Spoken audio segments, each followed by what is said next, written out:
ബിസ്മില്ലാ വസ്സലാത്തു വസ്സലാമു അലാ റസൂലില്ലാ അമ്മാ ബഅദ്. സഹോദരന്മാരെ, സഹോദരികളെ, അനുവാദം തേടി വന്ന ഒരാൾ അയാൾ ഏത് വീട്ടിലേക്കാണോ പ്രവേശിക്കാൻ ഉദ്ദേശിക്കുന്നത് ആ വീട്ടിൽ ആരുമില്ലെങ്കിൽ അവിടെ പ്രവേശിക്കരുത് എന്നാണ് ഇസ്ലാം പഠിപ്പിക്കുന്നത്. അത് മറ്റുള്ള ആളുകളോട് പാലിക്കേണ്ട ഒരു മര്യാദയാണ്.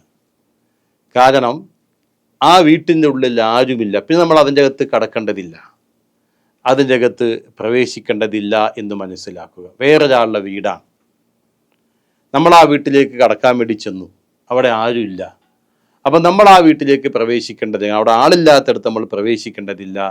അതാണ് നമ്മൾ ആ വിഷയത്തിൽ ശ്രദ്ധിക്കേണ്ട മര്യാദ. അള്ളാഹു അനുഗ്രഹിക്കുമാറാകട്ടെ.